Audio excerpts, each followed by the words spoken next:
Hello, everybody. You're watching ad-free Tenacious Viking TV. Welcome back to Airport Madness 3D Volume 1. I'm Tenacious Viking, your air traffic controller host, but this is going to be a different episode because we're going to talk about flying planes and real air traffic control from the viewpoint of a student pilot. And that student pilot is none other than my farming simulator collaborative buddy, Rick 9G. Rick, welcome. Thank you, Tenor. How are you doing today? I'm good. Well, I'll let you know. Oops, see, I already did the wrong plane here. The wrong runway. I can't read anything. Okay, I'm gonna play hopefully a relaxed game. Yeah, just relax. There's no such thing as relaxing in air traffic control. You should know that. Traffic rate -5. That's okay. Yeah, yeah, really. I've done nothing yet. That's the beginning of my shift. Here we go. and I do have emergencies on maximum. Okay. Because that's also something I want to talk about. But for my subscribers, for my viewers, Rick is getting a pilot's license. He's been training for I don't know how long now. It's been a while. It's been about a year, and yeah. It depends for different people because I know some people are. How long does it take? It depends on what type of school. There's some schools where it's like Monday through Friday, sit down, and you go through the entire course, and it could be as quick as a month, maybe 2 months. But I'm doing more of a relaxed, when I get the time and so forth, and I work it into my work schedule. Yeah, yeah. The reason I wanted to talk to you is because I got to thinking about air traffic control, and I've been watching your videos. Oh, I got an emergency already. Oh crap! Here we go. Call the fire department. Engine fire. Yeah, I figured. All right, let's get these guys down on the ground. And this is kind of what really got me thinking about it, is adding emergencies to air traffic control, because I'm thinking about my friend Rick flying planes, and what if he has an emergency, and how does he know what to do, and then the next obvious step is, okay, so how does the pilot work with air traffic control, and how do pilots feel about air traffic control? In normal circumstances and in emergencies as well. So you played Airport Madness 3D a few times, so you're familiar with that, and that was really before you started pilot training, and maybe even during. How has your perception of air traffic control changed since you began to fly, from playing the game as an air traffic controller and thinking things through that way? Well, so much more appreciation, and the main idea, I think, is when you do play this game, you can feel the hecticness of doing that job, but then just being able to communicate with them, and they are my lifeline because they are my eyes in the sky. I'm sure that's heard a lot, or that's said a lot, but it's very much true. We don't have any radar. I fly single propeller airplanes like Cessnas and sport cruisers, and so we don't have like a radar that says bloop, there's a plane that's going to hit you. So we have to look, and it's not as easy as you would think, because sometimes with the speed and the distances, you won't see the plane unless you have a reflection. And a lot of the times we will tune into air traffic control and we will get flight following, which, if anyone doesn't know, all that does is we're a little blip on the radar and everyone else is a blip on the radar. And then in case we come together, they will let us know, hey, at 3 o'clock, 2 miles, there is a jet, so stay away. Very simply, and we say thank you, and then we steer clear. So it's very helpful. Okay, now here's my emergency, and this is pretty easy at LAX, to be perfectly honest. Okay. Because you've got 4 runways to play with. San Francisco, a plane comes in and blocks 3 or sometimes all 4 of the runways, because they cross in the middle. And so I don't know if you've played with emergencies in Airport Madness 3D at all, Rick, but I know you've got Volume 1, and it's there now, obviously. But so now all of a sudden you're dealing with this, and you've got other pilots in the air, other pilots want to take off. Yeah. And your job just suddenly, it becomes a bad day at the office. Yeah.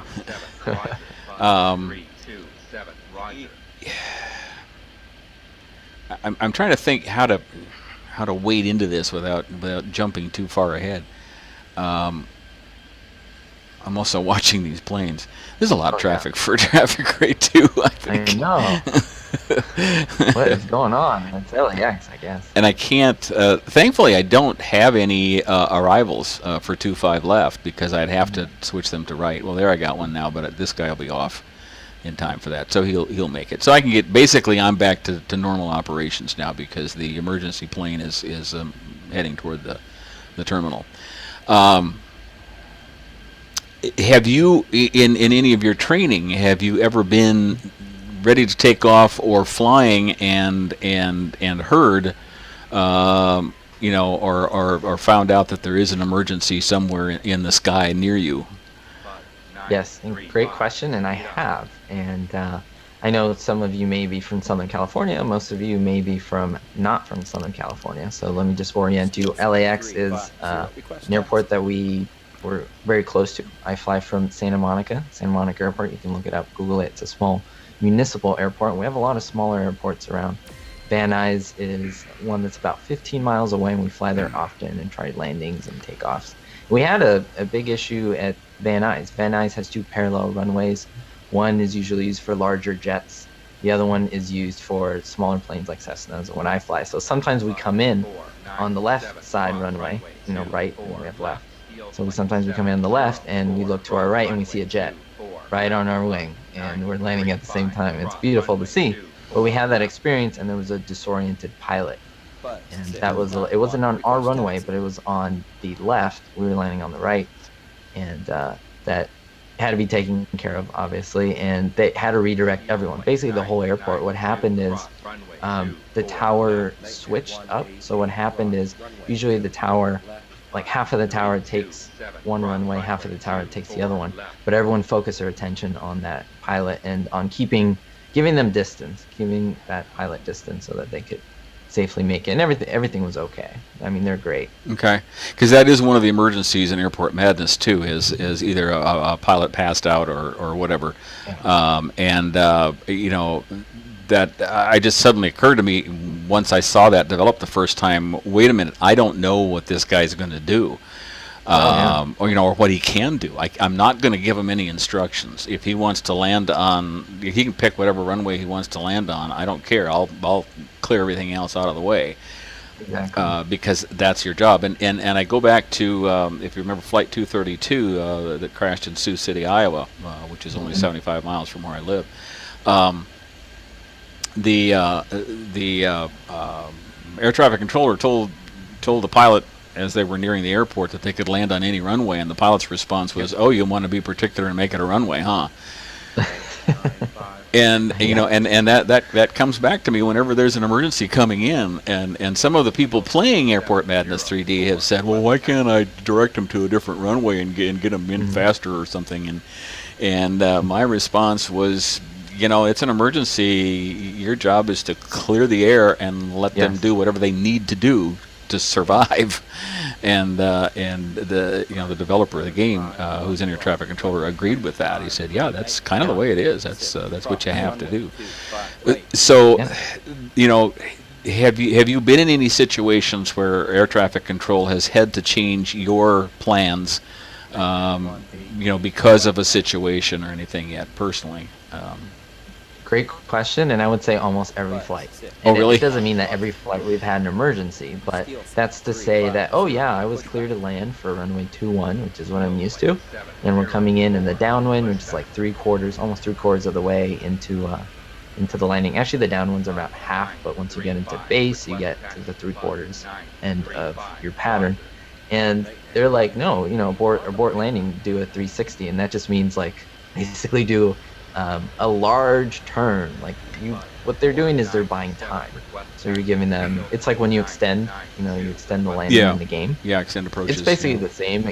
Instead of extending though, sometimes we extend. Sometimes they're like extend your downwind, so we go farther out. But most likely they'll make us do a right 360. Okay. And so what that'll do, I don't know how long it buys them. I would guess roughly 30 seconds. And so if they know a plane needs about a minute, they might say do 2 right 360s. Yeah.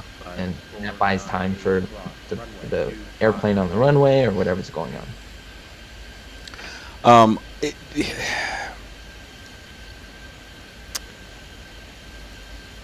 I'm still curious about the. Oh, wait a minute. Still curious about you know what you thought of air traffic control versus what you think now, and how that perception may have changed as you began to fly, or did you feel like you had a pretty good idea of what air traffic control would do for you and how you would be interacting? Yeah, I think going back to your point about, when there's an emergency and it's which runway do we land on? Oh, you want to make it a runway, right? And going back to that joke, that's very true because I used to think air traffic control was like, okay, now you need to land on runway 10, let's say. I just said that random number there. But just runway 10 to make it easy. And you're flying that plane, you are in command, you are in control as a pilot. And so if you're able to do so, then you would say, yes, I can land at runway 10 with your language. But the thing is, if you can't, you tell them, I can't, I need something else, and you ask them what do you want, and they kind of have to abide. So I used to think that air traffic control was in control. Now, for the most part, they are. But if they're giving you an instruction which is unsafe or you can't comply, you have the power over them, if that makes sense. Yeah. Because you're in the air and they need to keep you safe. So that was different for me because I didn't realize that. Right now I have an emergency coming on 25 right, which is usually not an arrival runway. So I moved this F-27 over to 24 right.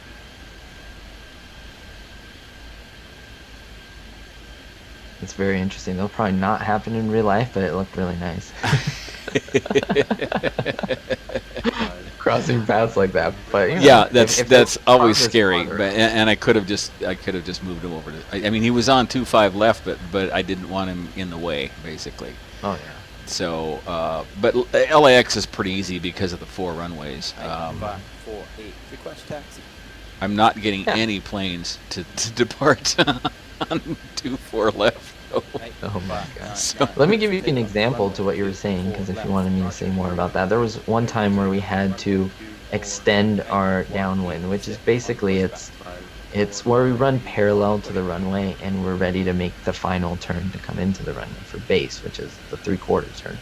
And so, our traffic control is like extend your downwind for 21, and extending downwind for 21, 195 Papa Sierra, you repeat your tail number, and you keep going. They didn't get back to us.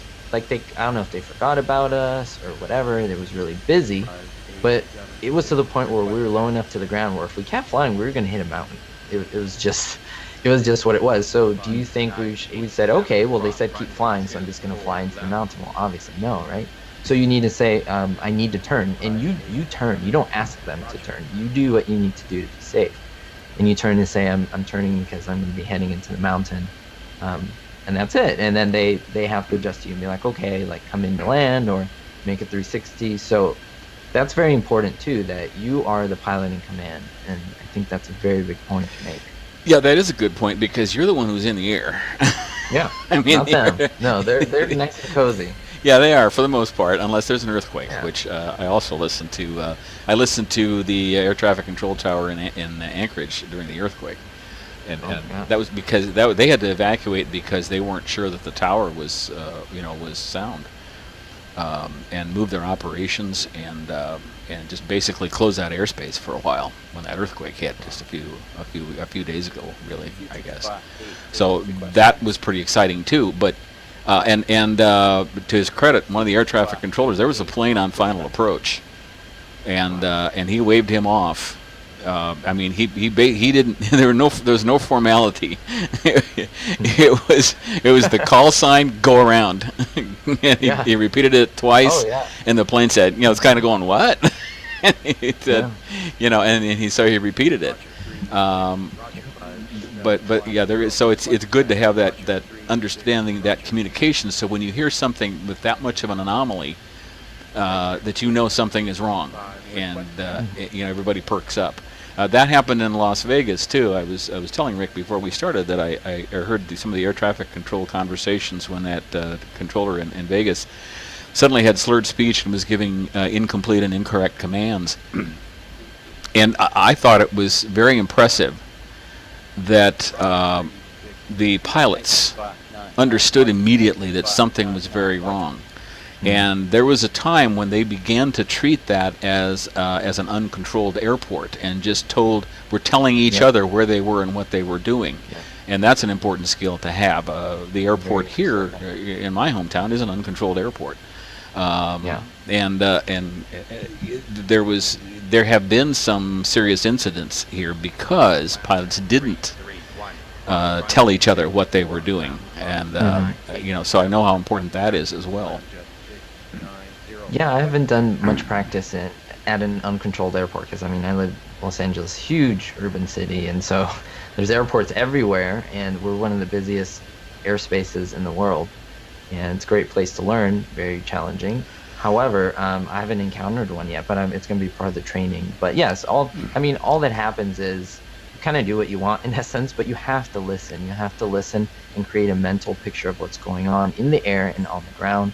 Keep your eyes peeled, and you announce everything, every turn when you come into the pattern. Yeah, and that's very important because some years ago, locally here, a small plane was taking off, heading back to Iowa, and did not announce its departure or its position, and it crashed into the bottom of a corporate jet, and both planes crashed in flames, and 6 people died. Simply because at least one pilot, possibly both, I'm not sure, didn't do that. They simply didn't announce their moves or their positions or their intentions, and that's what happens. It's like not turning, not using your turn signal, and somebody doesn't know you're turning, and so that's very important. But so it's actually a source of comfort to you to have air traffic controllers. Oh, for sure. And to be hearing them, in command, or at least doing their jobs.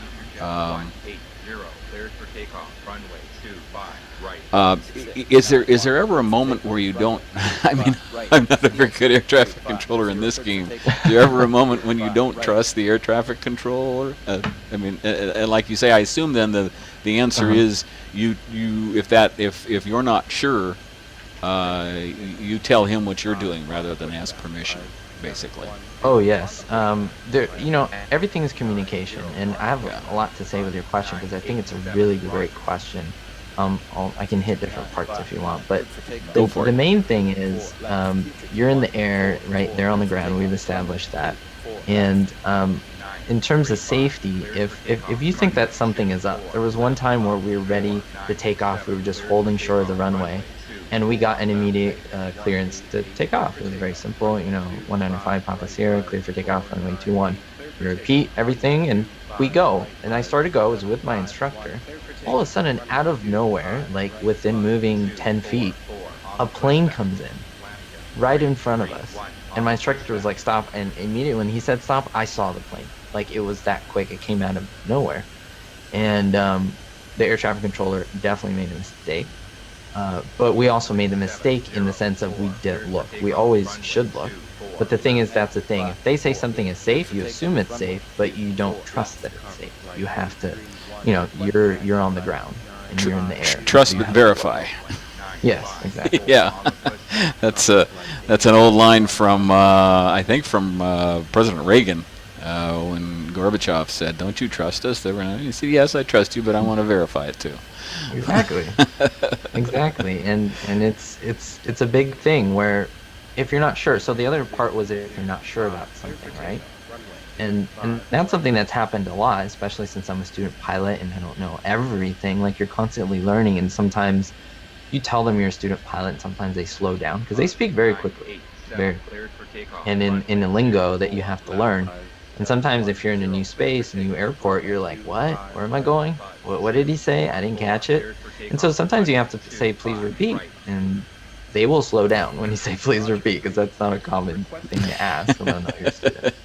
And I've had that, but it is what it is. You're learning. And sometimes my instructor said, if you're just completely lost, you just have no idea, and you're supposed to do something, just say it. Like, they're human beings. Like, yes, there's a lingo, but if there's a problem, then you just say your tail number, and then you just say, I don't know where I'm going. Can you please tell me? Like, that's not official lingo.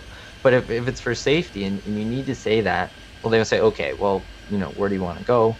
And so forth. And then they'll help you. Like, they're human beings, and they can help you out. So sometimes plain English is necessary just for safety. It is for safety. I would say it's like the last resort. You're not going to Yeah. get fined or anything. It's not professional. But then again, safety is number one. And so if that's what it takes and you're just completely confused, then you do that. Like, I remember one time, it wasn't too bad of a safety issue, but you go and do your run-up, you test the engine, make sure the pressures are good, and it was completely full. So I was coming up, and I didn't know where I was going because the whole area was full. So the air traffic controller said, just go off to your left. Like, that's what he said. He's just like, oh, the run-up might be filled, just go off to your left. And I was like, I looked, and I was like, where? So I just said, where exactly do you want me to go? And he just said, look to your left. You see that little cutout? Right there. Like, he just said it like that. Very plain English. Yeah. And I said, Roger, 105 Papa Sierra, and then I turned. But now I know that that's another area. And so the thing is, that was not professional lingo, but he understood. I had no idea. And I did everything safely. No one got hurt. That's the most important thing. Yeah. Instead of just saying, okay, well, I'm going to guess what he wants me to do. And Yeah. you get in trouble. You don't want that. Well, that's it's nice to have an air traffic controller, but one of the advantages to learning to fly in an airport like this one is that there isn't much traffic and there's lots of space.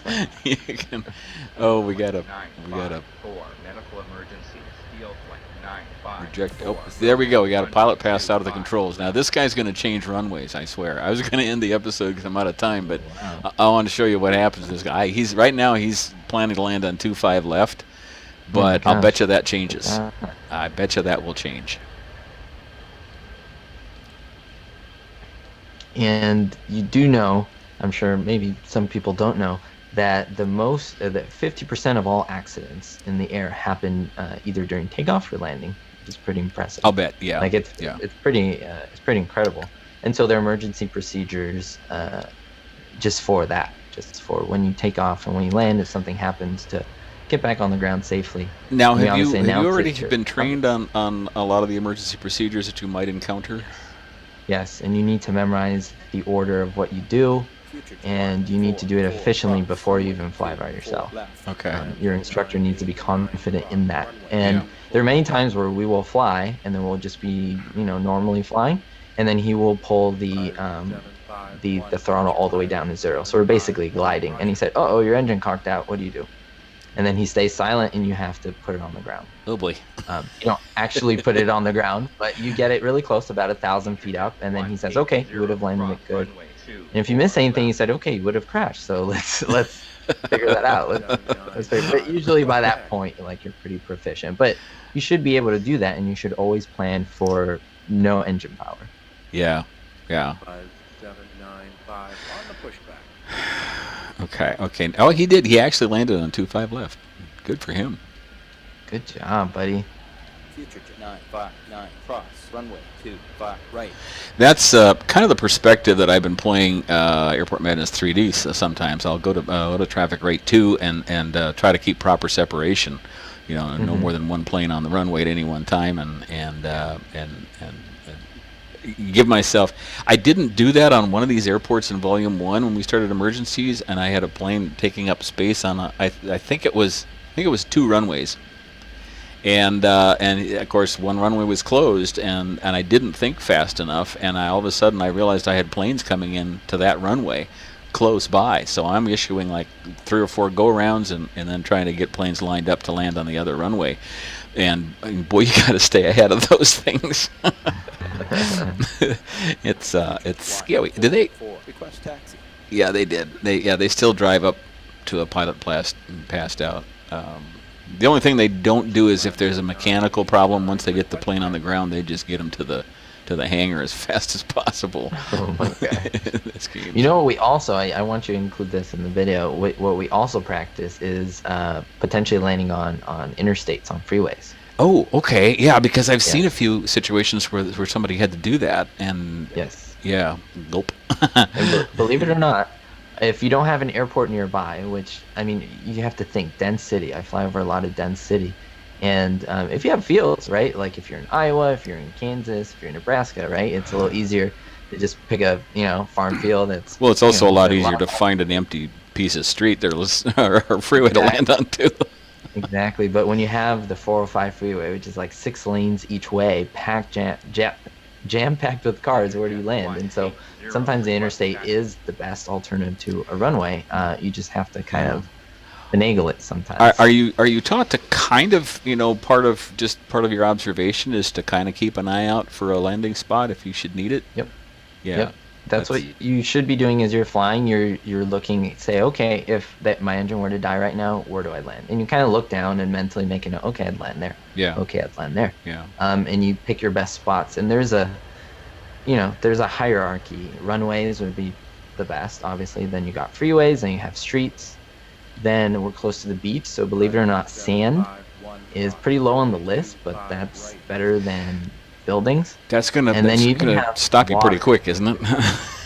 Yes, it's very difficult, but it is more safe than water. And then water is the last one. You would want to do water landing before, obviously, and not go into densely populated areas. So the plane would pitch forward and you'd probably flip, but it's better than crashing into. So how do you feel when you're told, okay, today we're going to practice emergencies? Does that a little bit nervous. Yeah, does it make a you little nervous, bit or does it make you feel a little more confident that you're learning to do that? I would say a little bit of both. You get a little nervous in the beginning, but then it's all repetition. Once you do it so much, and your instructor has to be good and saying, okay, boom, emergency, land it. And then you said, okay, you did well. Then you go back up, and then he says, okay, again. And you do that 5-6 times. You kind of get tired of it, and I don't want to say you grow immune, but it's like muscle memory. Yeah. Same thing that soldiers say in war, right? Right. With combat. And so it's very similar to that. The hope is that when your propeller goes silent and it stops spinning, that you go into muscle memory. Because that's an eerie thing. You hear all this noise, and then you just hear the wind. We haven't got to that point yet because we don't practice engine off, but we do idle, it simulates the same feeling. Yeah. All right. Well, I suppose I better close this out. I really appreciate your time, Rick, and I really appreciate your perspective on flying and how air traffic control relates to pilots and to flying. It's quite a I don't know how to describe it. Almost a communication dance that pilots and air traffic control does. And under normal operations, it seems routine, and it almost seems kind of excessive, kind of unnecessary, but there's a reason for it, because when something happens out of the ordinary, it's really important to have that line of communication and that understanding and that confidence in each other, that you can create a good scenario. I'm really impressed in listening to air traffic control recordings.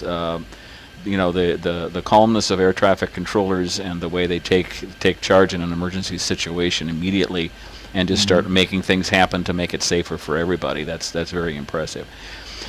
Another thing that's very impressive, Rick, is your journey to become a pilot, and you've shared that with your audience in videos, and I would encourage my audience to just look up Rick 9G. I'll try to remember to put a link in this video to his channel, and you should watch his videos, because you really learn a lot about how to become a pilot. Rick's very honest about his journey, and he's at the point now where he's doing a bunch of solo flights and flying around and stuff, and I'm looking forward to the day when he can fly to the middle of the country, and I'll meet him at the airport. Right? That would be great. So thanks, Rick, so much. Rick and I communicate a lot. We share flying from a real pilot and a pretend ATC point of view, but we share our common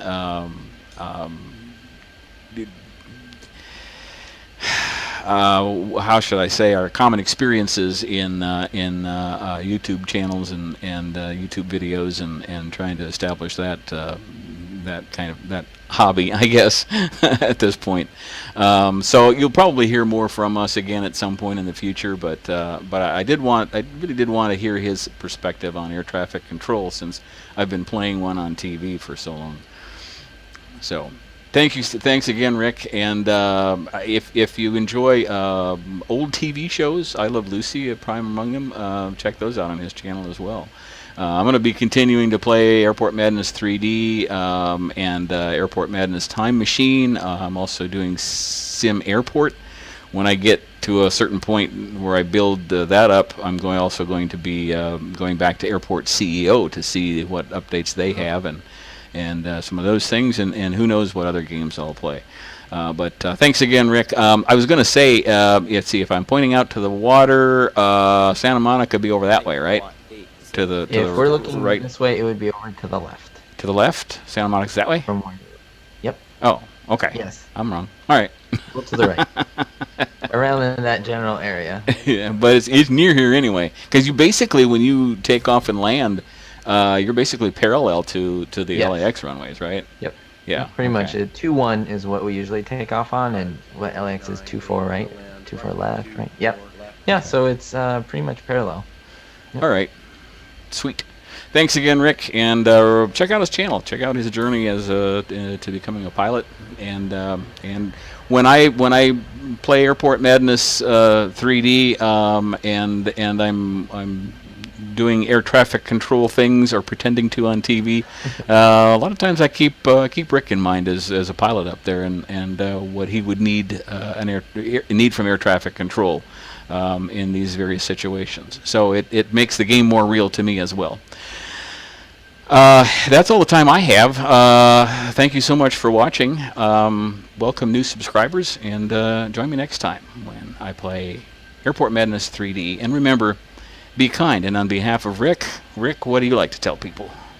I always tell people to be hopeful.